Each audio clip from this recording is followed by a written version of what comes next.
bonjour, bienvenue sur prometer.ch, sur Facebook de Prometer pour ce dernier épisode, j'ai envie de dire, de cette semaine Grande Culture et Herbage. Dernière journée consacrée au colza, un gros thème, un thème important qui va nous être développé. N'oubliez pas, pendant la présentation, vous pouvez commenter, vous pouvez liker, on espère. Nous sommes là pour interagir avec vous, pour répondre à vos questions. Et sans plus attendre, on va rentrer dans le vif du sujet. Je suis avec Jean-Daniel Ether, bonjour, conseiller agricole chez ProConseil, une filiale de Prometer. Et puis un des agriculteurs qui a les parcelles qui nous entourent, Thierry Salzman, bonjour. Bonjour. Bienvenue. Les parcelles qui sont celles donc non seulement de Thierry Salzman, de Pascal Agassi, de Laurent Salzman aussi, et puis de Jean-Marc Houlvet. Un sujet important, Jean-Daniel, important parce qu'il y a une grosse demande sur ce colza. Est-ce la solution qu'on a trouvée pour notamment les prestations oléagineuses en Suisse?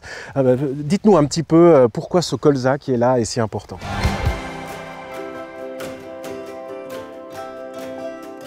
Alors le colza est un petit peu victime de son succès, c'est-à-dire que l'huile de colza s'est énormément améliorée par deux facteurs. On a éliminé tous les systèmes, comme tous les défauts de cuisson. Et puis depuis quelques années, il y a du colza oil. Donc oil, c'est un acronyme pour dire comme high oléique et low linoléique. Ça veut dire que c'est une huile de colza qui est comparable à l'huile d'olive.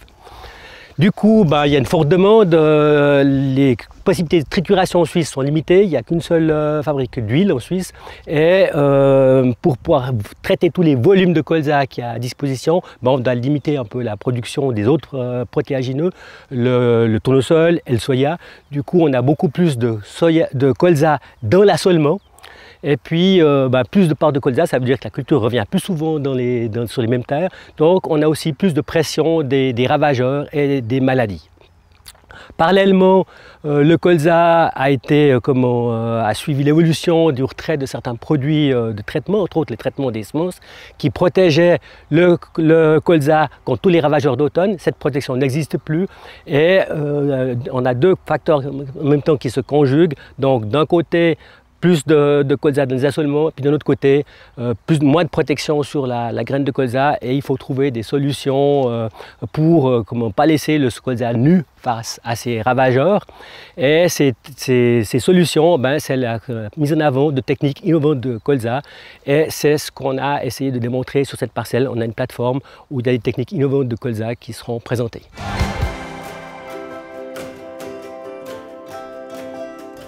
Voilà, pour rentrer dans le vif du sujet de ce thème du colza, j'accueille avec plaisir Pierre-Yves Jacquieri, bonjour. Bonjour. Vous êtes conseiller technique à la station de protection des plantes du canton de Vaud, on peut dire ça comme ça.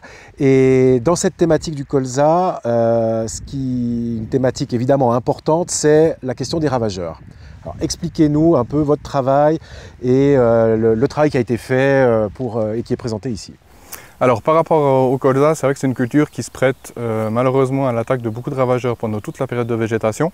Donc on commence à l'automne avec l'altise, la tontraide, le charançon du bourgeon terminal, et puis on enchaîne au printemps à la reprise de végétation avec le gros charançon de la tige du colza et puis finalement les méligettes. Donc on a une pression ravageur qui est en augmentation ces dernières années.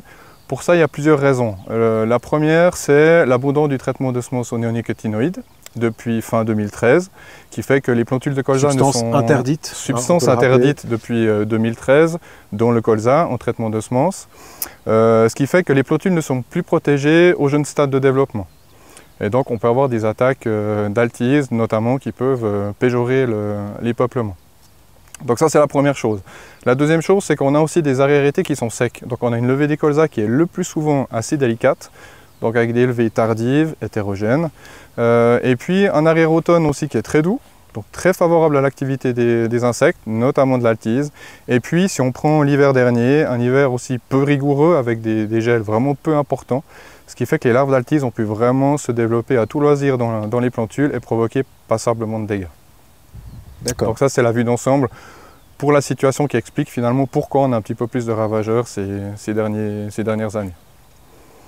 Par rapport à l'altise peut-être, qui est peut-être l'insecte qui a provoqué le plus de ravages cette année, on a au niveau du vol comme vous pouvez le voir sur le graphique, 2 vols très importants ces 2 dernières années.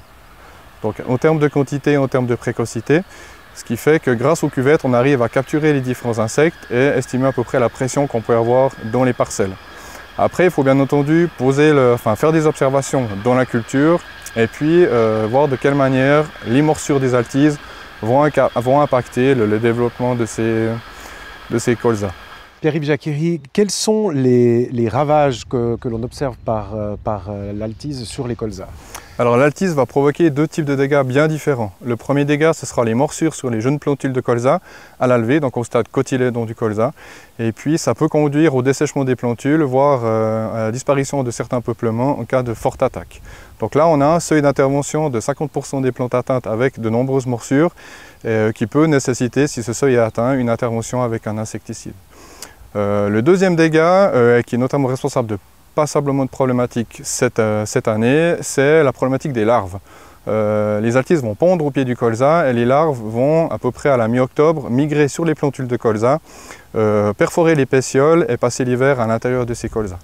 En cas d'hiver peu rigoureux comme on a eu cette année, en fait, les larves elles ont tout loisir de se développer à l'intérieur des colzas, atteindre le cœur principal du colza et puis finalement au printemps, au moment de la reprise de végétation, au lieu d'avoir des colzas qui s'allongent tout normalement, on a des colzas qui restent petits, chétifs, qui peinent à s'allonger et qui émettent des ramifications latérales. Et quand on prend ces plantules de colza et qu'on coupe les tiges, on va très souvent trouver 2, 3, 4, 5, plusieurs larves d'altise qui sont en train de ronger le centre de la plante de colza. Donc c'est 2 ravages bien différents qui peuvent nécessiter une intervention avec un insecticide. Ce qui est vraiment très important, c'est que s'il y a une intervention, c'est vraiment de cibler au plus juste, soit les adultes, soit les larves en fonction de la pression et de l'atteinte du seuil d'intervention. Finalement, pour limiter la pression de ce ravageur, on peut émettre quelques recommandations. La première, c'est de ne pas semer trop tard le colza. L'idée, c'est d'avoir un colza bien développé à la sortie de l'automne, donc avec des dates de semis qui vont osciller entre le 15 et le 25 août, en fonction des conditions climatiques. Favoriser le développement de ce colza en espérant avoir une pluie dans le courant du mois d'août pour favoriser la levée de ces plantules-là. Et puis, bien sûr, veiller aux dégâts de limaces pour éviter que les peuplements soient affaiblis par les morsures de limaces. Poser la cuvette jaune pour piéger les différents insectes. Et puis ensuite, bien sûr, observer la culture pour voir si les plantules elles sont fortement atteintes ou pas par les morsures d'altise. Une deuxième étape qui intervient autour du 15-20 octobre, on aura la possibilité pour dénombrer les larves qui sont très petites et donc difficiles à détecter à l'œil nu. On peut prélever une vingtaine de plantes de colza, faire sécher les tiges sur un grillage et avec le dessèchement, les larves d'altise vont tomber dans une petite cuvette qu'on aura placée en dessous et ça permet de dénombrer très facilement le nombre de larves qu'on a dans les tiges et puis qui peut du coup nous orienter vers une intervention insecticide ou pas dans les derniers jours d'octobre. De cette manière-là, on devrait arriver à limiter l'impact de ce ravageur qui a conduit malheureusement ce printemps au retournement de certaines parcelles, quelque chose qui est assez inédit ces dernières années avec cette nouvelle problématique altise. D'accord, donc ça c'est pour l'altise, donc cibler, attention au moment où on sème, bien surveiller, etc. Et puis il y a d'autres ravageurs qu'on avait envie d'évoquer aujourd'hui, donc c'est le charançon et puis les méligettes. Alors c'est 2 ravageurs par contre qui sont nettement plus connus du colza, qui interviennent là au printemps. Donc d'abord le charançon à la reprise de végétation. On a eu cette année et l'année passée aussi des vols assez importants, donc de parcelle en parcelle une pression importante. Le charançon va prélever, donc pondre ses œufs dans les tiges du colza et conduire à l'éclatement des tiges et peut péjorer le rendement derrière. Cette année on a eu un coup de gel un petit peu plus tard en saison qui a conduit à l'éclatement des tiges là où on avait de nombreuses piqûres de charançon.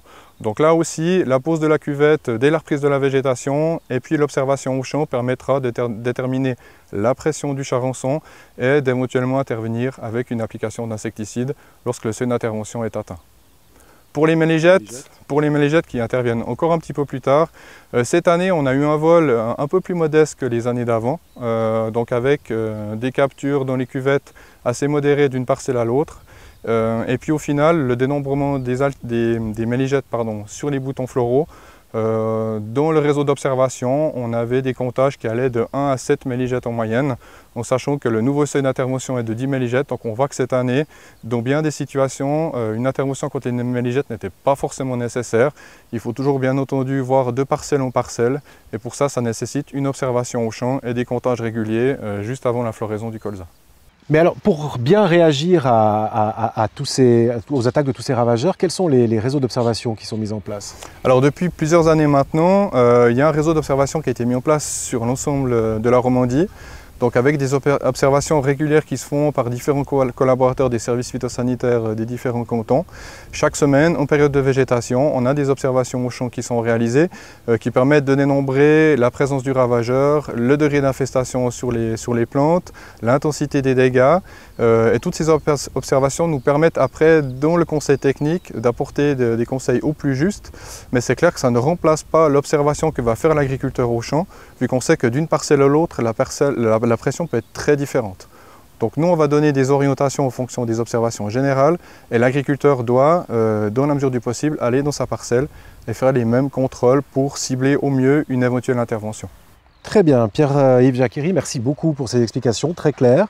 On va prendre congé et puis on va se retrouver, Jean-Daniel Ether, pour maintenant aller dans le détail, si on peut dire, des techniques de réaction, de traitement, de réaction à ces ravageurs. Alors, premier exemple, premier cas que vous nous expliquez?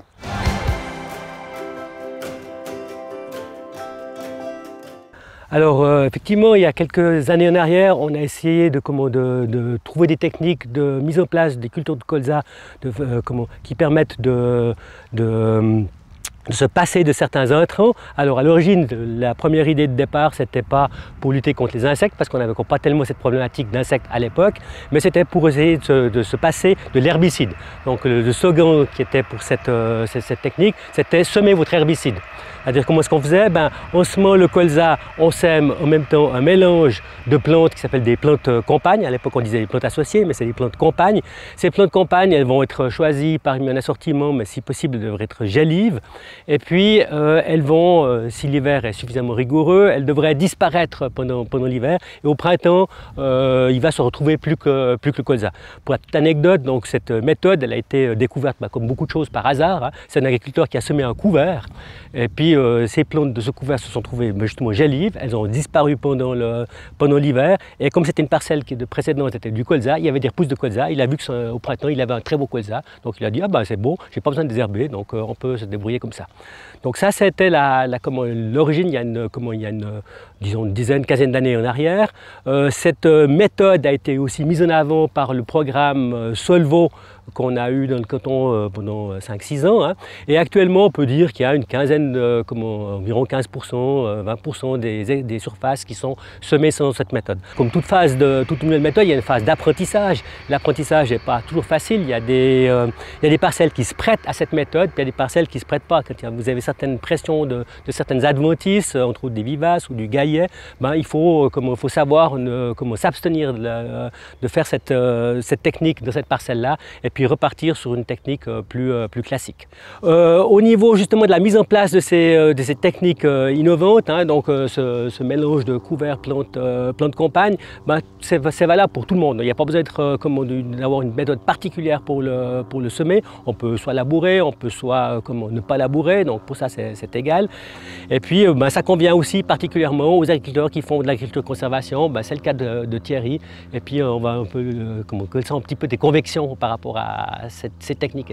Explique-nous un petit peu comment tu as mis ça en place. En ce qui concerne le colza, ça fait maintenant la 4e année, si je ne m'abuse, que je pratique les plantes compagnes avec le colza.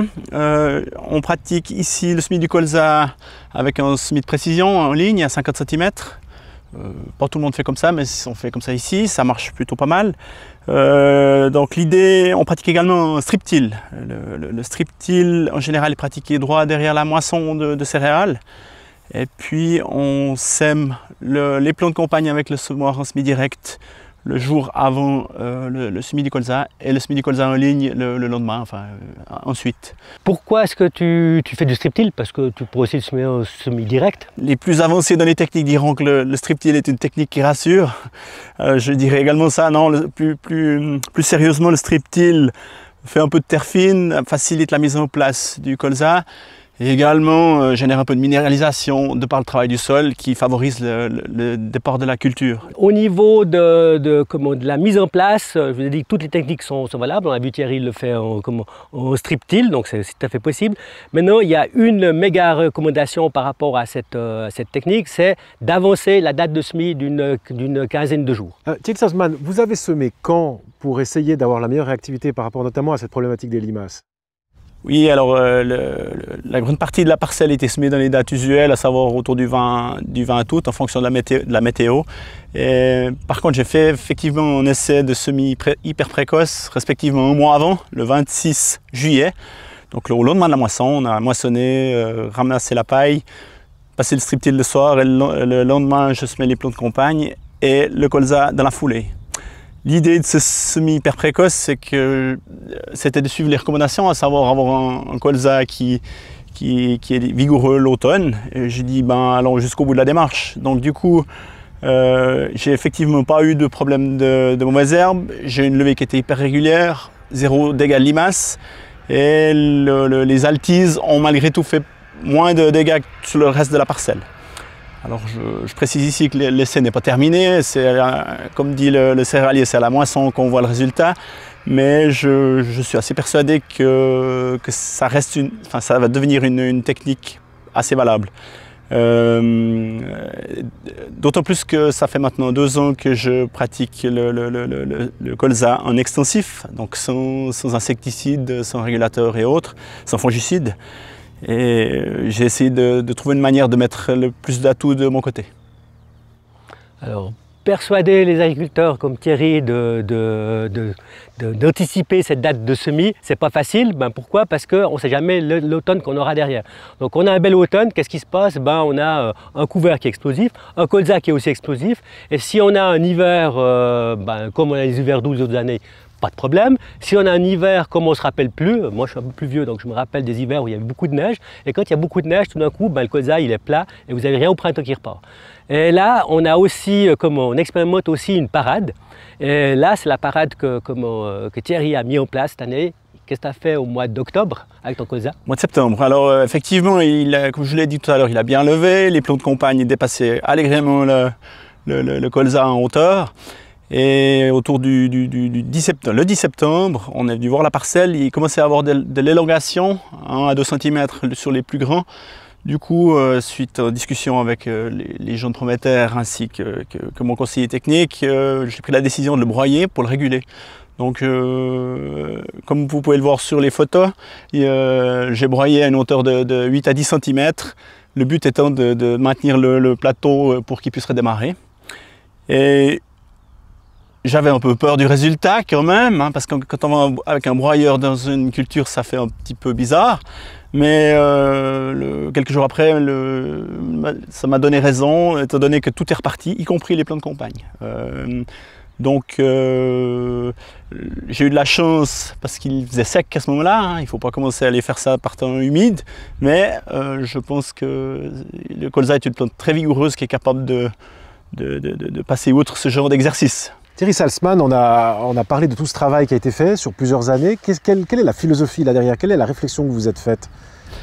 Alors plus je réfléchis, plus je me dis, avec une conviction forte, sans jugement aucun vis-à-vis de mes collègues, qu'une culture qui nécessite 2 à 5 insecticides de plein champ durant l'année de végétation est difficilement défendable de nos jours. Donc raison pour laquelle on essaie de trouver des alternatives qui certes ne fonctionnent pas très facilement, mais qui existent quand même. Très bien, une expérimentation permanente, mais qui permet d'avancer, on peut dire ça comme ça. Tout à fait. Merci beaucoup Thierry, merci de nous avoir accueillis chez vous, et on va continuer à aller chez vous. Avec plaisir.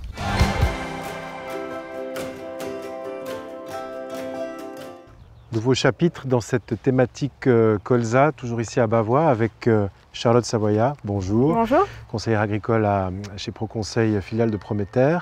Charlotte, avec vous, il va être question de la méligette. Oui. Et de la lutte contre la méligette. Oui. Oui, donc je vais vous présenter 2 techniques que l'on teste dans le cadre du projet Pestired, qui consiste à piéger les méligettes. Donc juste quelques mots sur le projet Pestired, c'est un projet 77A, lancé par IP Suisse et qui vise en fait à trouver des nouvelles pratiques agricoles pour réduire significativement les produits phytosanitaires tout en maintenant le rendement. Donc concrètement sur le terrain, c'est un réseau d'exploitants engagés à tester ces nouvelles techniques et ils vont avoir une parcelle où ils maintiennent leurs pratiques d'avant et une parcelle où ensemble ils vont décider des pratiques innovantes. Et donc on sera là, nous les conseillers de ProConseil, mais aussi Agroscope pour évaluer ces pratiques. Donc pour nous c'est très bien puisqu'on va avoir une parcelle test à chaque fois pour regarder l'efficacité de ces pratiques. Donc dans le projet Pestired, là, les agriculteurs ont décidé de tester 2 pratiques pour piéger ces méligettes. Donc la première pratique, c'est la technique du push-pull. Donc le principe est très simple, c'est d'attirer les méligettes en dehors de la culture du colza. Pour cela, on va semer une bande de navette. Donc la navette, c'est une plante qui ressemble beaucoup au colza, mais qui est beaucoup plus précoce. C'est-à-dire que la navette va arriver à floraison bien avant le colza et va donc attirer toutes les méligettes. Donc ça, c'était pour la partie pull. Parce que push-pull, ça veut dire attirer et repousser. Donc vraiment, on attire les méligettes sur la navette. En parallèle, on va pouvoir appliquer de la poudre de roche sur le colza, donc pour la partie repoussée, donc ce qui va encore plus masquer la culture de colza pour les méligettes. Il est toujours possible de traiter si la pression est trop forte, mais on commencera par traiter seulement la bande de navette, et donc du coup, qui constitue à peu près 10% de la culture, donc on a une réduction quand même significative de l'utilisation d'insecticides. Donc comme vous pouvez le voir sur l'écran, on a ici un exemple d'une bande de navette, de la technique push-pull. Donc là, on est sur une parcelle à Grancy et on est avant la floraison du colza et de la navette. Donc on distingue la bande de navette sur le côté. Dans ce cas-là, la navette a été semée dans l'interrang du colza, semis à la volée tout simplement. Et on avait aussi des plants de compagne dans cette parcelle. Si on revient un mois plus tard, là, comme vous pouvez le voir sur cette nouvelle photo, la navette est à floraison, bien avant le colza. Donc là, c'est assez reconnaissable. Une petite photo en gros plan, là c'est sur une autre parcelle, par contre à Berolle où on a aussi testé cette technique du push-pull. On voit que la navette ressemble au colza, elle va juste avoir un bouton plus large, des plus grosses fleurs. Donc on voit quand même quelques méligettes avant la floraison sur la navette. Et enfin sur cette nouvelle photo, la navette est à floraison, pas le colza. Et comme on peut le voir, là ce jour-là, on avait passé une vingtaine de méligettes sur cette plante. On a fait des comptages sur 2 parcelles du réseau Pestired pour cette technique du push-pull à différents stades. Et donc vous pouvez voir les résultats sur votre écran. Donc on a fait 3 relevés avant la floraison, pendant la floraison de la navette et enfin quand le colza arrive lui aussi à floraison. Donc sur la première, on a le nombre de méligettes par plante. Donc sur la première colonne qui est marron, ça c'est le nombre de méligettes sur la parcelle témoin Pestired, donc sans la bande de navette à côté. En jaune, c'est dans la bande de navette et en fait dans les différents tons de vert, c'est le nombre de méligettes par plante dans le colza, mais en s'éloignant de la bande de navette qui est en bordure. Et puis comme on peut le voir, on voit tout de suite une bonne efficacité de cette bande de navette puisqu'on arrive à 7 méligettes en moyenne tout le long de la floraison de la navette. Voilà, ça c'était pour la partie push-pull. On a testé une autre pratique, toujours dans le cadre de ce projet Pestired, c'est ce qu'on appelle des variétés pièges. En fait, ça va être des variétés très précoces qui vont fleurir bien avant le colza, donc des variétés de colza. On a 2 possibilités pour implanter ces variétés très précoces, soit directement dans la culture, donc en mélange, on va mettre entre 10 et 5% de cette variété très précoce, ou comme pour le push-pull, faire une bande de 6 mètres en bordure de la parcelle. On a 2 variétés, ES Alicia et Troubadour, et il faut que je précise, dans ce cadre qui est vraiment un mélange de variétés, cette technique ne doit absolument pas être utilisée pour le colza Hall. Donc là, vous voyez sur votre écran une photo de la variété qu'on a utilisée cette année, ES Alicia. Donc on a vu que cette variété fleurissait effectivement bien 15 jours avant le colza. Donc va pouvoir attirer les méligettes pendant toute cette période. C'est une variété plus haute, un bouton plus large, des grosses fleurs, enfin tout pour attirer la méligette. Donc là, on n'a pu faire qu'un relevé, puisque bon, la situation du colza, ça a été évoqué, mais a été très particulière, puisqu'on a eu un coup des piqûres de charançon, puis un coup de froid, donc le colza a été retardé. Et ce qu'on a pu voir, malheureusement, c'est que cette variété très précoce a été d'autant plus retardée. Elle s'est finalement retrouvée au milieu de la floraison, au même stade que la variété principale. Donc du coup, l'effet attracteur a été perdu. Par contre, on a quand même eu une diminution de la pression méligette sur le premier vol qui est très intéressante.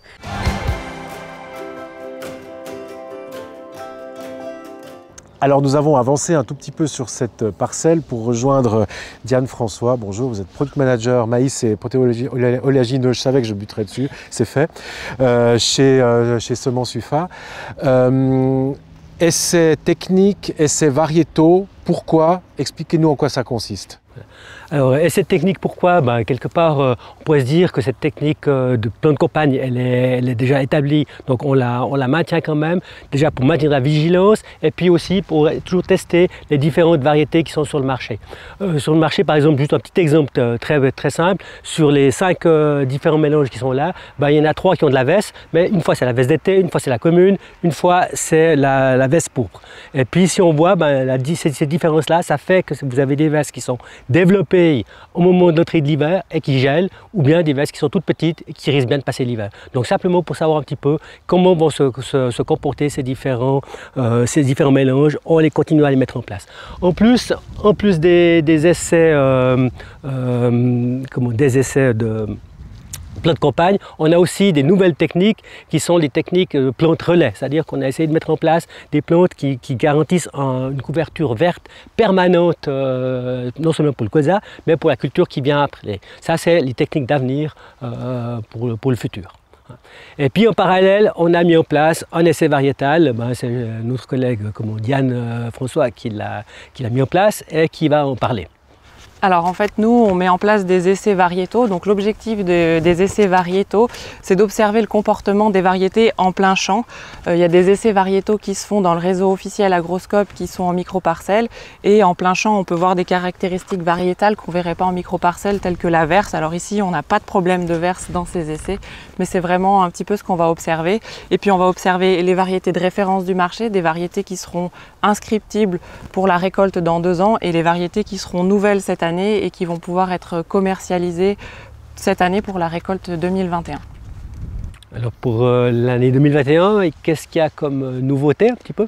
Alors pour l'année 2021, il y a une nouvelle variété qui est inscrite sur la liste recommandée. Donc la liste recommandée des colza, elle est assez restreinte, hein. On a 6 variétés, donc on a 4 variétés de colza conventionnelles et 2 variétés de colza HOLL. Donc on a une nouvelle variété de colza HOLL qui sera le V350 All, qui va faire à peu près un tiers du marché. Et puis on aura le V316 HOLL qui fera 2 tiers du marché au niveau des semences. L'objectif de ces colza HOLL, c'est de ne pas changer complètement la variété, puisque c'est des variétés qui sont sous contrat pour l'industrie. Et donc on ne veut pas avoir de mauvaises surprises à la mise en place de ces cultures en plein champ. Donc V350 HOLL, cette variété, elle a l'avantage par rapport au V316 d'être un petit peu plus productive. Le V316, c'est une variété qui a été la référence depuis son inscription, depuis 2000, je ne vais pas dire de bêtises, depuis 2014. Donc maintenant, on est en 2020. L'évolution variétale dans le colza, elle a été fulgurante. On a vraiment des augmentations de rendement. Donc aujourd'hui, on a le V350 qui va rattraper un petit peu la perte de rendement du V316 aujourd'hui par rapport au standard et qui va permettre à nos producteurs de colza HOLL de revenir à des rendements très intéressants et de poursuivre cette culture qui est très importante pour l'industrie agroalimentaire en Suisse. Et puis pour le classique? Alors pour le colza conventionnel, il y a une nouvelle variété inscrite cette année, c'est la variété Tempo. Donc cette variété-là, elle a été inscrite et elle a la spécificité d'avoir une résistance au TUY virus, donc c'est le virus de la jaunisse du navet. Donc c'est un virus qui est actuellement encore méconnu en Suisse, qu'on observe peu. Il existe depuis longtemps et il était peu observé parce que jusqu'à il y a 3-4 ans, on avait des traitements de semences aux néonicotinoïdes, donc toutes les semences étaient traitées. Et puis ça nous a fait un petit peu oublier toutes les pressions et toutes les problématiques de ravageurs d'automne qu'on avait. Les altises, les pucerons qu'on oublie. Et puis les pucerons vers du pêcher sont vecteurs de ce virus et vont le transmettre dans les colzas. Donc ça vient principalement d'Allemagne, de France. En Allemagne, on observe que dans les landes allemands, depuis 2016, il y a entre 30 et 95% des parcelles qui sont infectées par le virus. Et puis en France, dans les essais officiels, il y a jusqu'à moins 2,5 quintaux en moyenne de pertes sur les colzas. Donc en Suisse, ça représente à peu près 200 francs de pertes sur un colza. Donc c'est quand même des choses qui sont assez importantes. Et donc ce virus transmis à l'automne par le puceron va causer des pertes de rendement. Donc il va s'observer par des feuilles qui vont être un petit peu rougeâtres et puis des plantes un petit peu plus chétives au printemps et puis moins de rendement.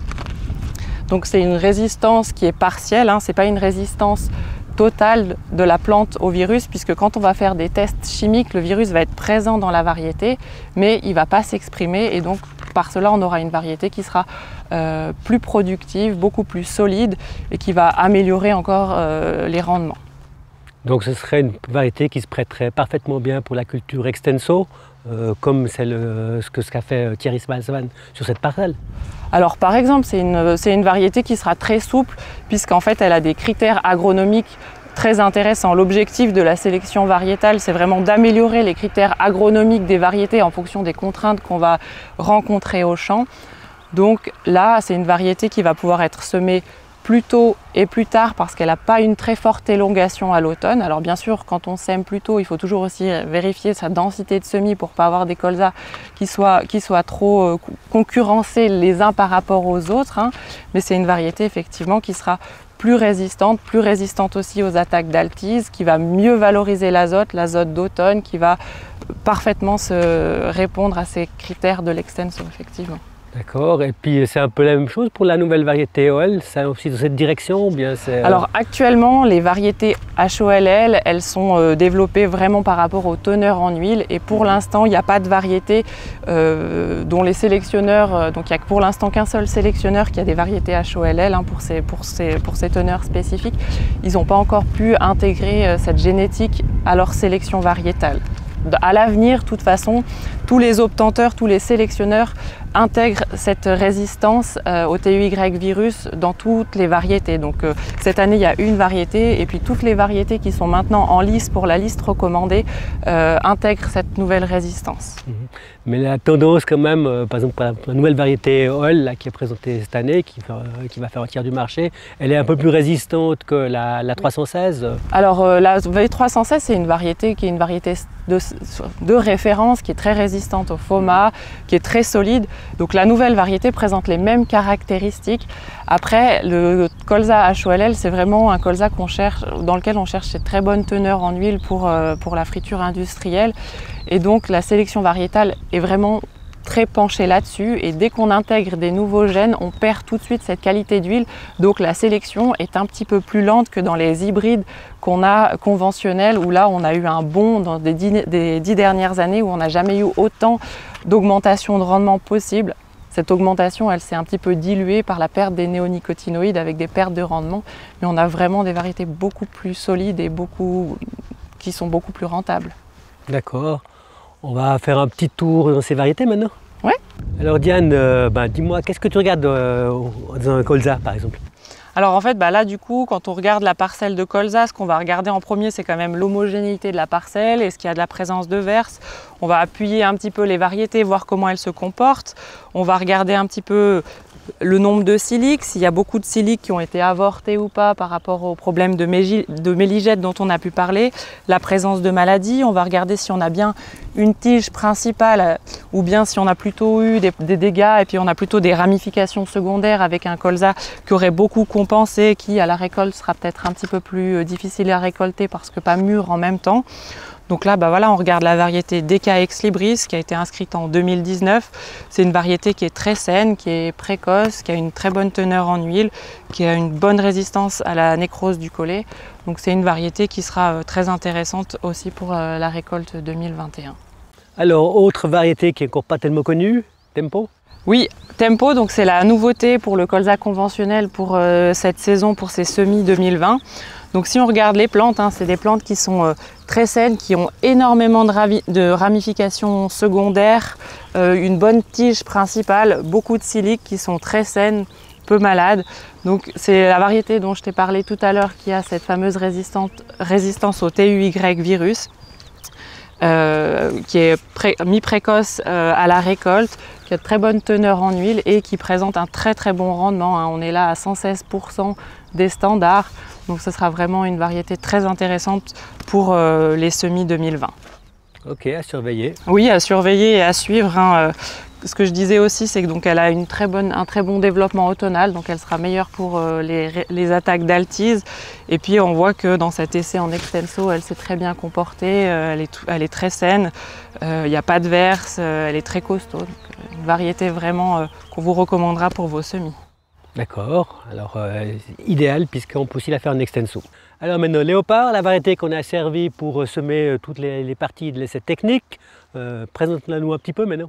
Alors Léopard, c'est une des vieilles variétés de la liste recommandée, donc variété inscrite en 2018. Donc dans le colza, on voit que la sélection variétale qui a beaucoup évolué fait qu'on a des variétés qui changent très vite.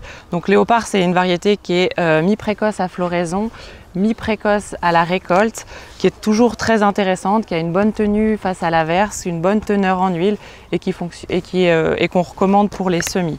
Ce sera l'équivalent de la variété Trésor qui est aussi présente sur la liste recommandée, qui sera la 4e variété de la liste recommandée pour cette année, qui sera mi-précoce à floraison et mi-précoce à la récolte et qui sera elle aussi très intéressante pour les récoltes pour 2021. D'accord, et puis un petit mot sur les autres variétés que tu as ajoutées à l'essai. Alors, il y a d'autres variétés dans l'essai. Donc, les autres variétés, c'est des variétés qui seront inscriptibles pour les années à venir au niveau du colza HOLL et au niveau du colza conventionnel. Hors essai, il y a une variété qu'on avait envie de présenter ensemble, c'est la variété Cruiser. C'est la variété qui va remplacer la variété SI Alister, qui était la variété de référence pour les parcelles où on a déjà observé de la hernie du chou. Donc cette variété Cruiser, elle est très intéressante parce qu'elle présente une amélioration des rendements par rapport à SI Alister. Elle a l'avantage d'être résistante à la hernie du chou. Donc ça, c'est un champignon pathogène qui va infecter les colzas. Et puis cette tolérance induite dans les variétés, ça reste une tolérance. Donc c'est des variétés qu'on réserve exclusivement aux parcelles où on a observé la maladie pour éviter en fait une sélection automatique de la maladie dans les colzas et puis maintenir nos sols agricoles propres et exempts de cette maladie le plus possible. D'accord, une variété bienvenue puisqu'on a un peu plus de colza de la Solmo, donc un peu plus de risque de rencontrer de l'hernie du chou, en plus avec les automnes un petit peu doux. Hein. Effectivement, il faut savoir que pour limiter la hernie du chou, il y a quand même pas mal de mesures agronomiques, hein, donc faire des amendements calciques, réduire toutes les crucifères dans la rotation, donc il y a les crucifères qui sont semés, mais aussi les mauvaises herbes, hein, les capselles bourse à pasteur qu'on observe beaucoup dans les prairies, que tu connais bien, sont des crucifères et sont des grands vecteurs de cette hernie du chou, donc il faut vraiment rester très attentif à toutes ces mauvaises herbes qu'on observe dans les rotations pour limiter la pression. Merci beaucoup Diane pour toutes ces explications. Merci Jean-Daniel également pour tout ce travail. Ainsi se termine cette semaine Grande Culture et Herbage dans un format comme ça très particulier. Vous savez que toutes ces vidéos, toutes ces présentations de thèmes, elles sont sur prometer.ch en permanence, accessible via aussi notre page Facebook bien sûr. On vous invite à continuer les commentaires, les réactions, la discussion. On est là pour vous répondre avec toute l'équipe de ProConseil, tous les experts. Et puis, ma foi, l'année prochaine, on imagine qu'on sera à la fois comme ça devant la caméra, mais on en a la ferme intention aussi ici avec vous, en vrai, pour continuer ce travail dans les cultures. Merci, à très très vite. Ciao.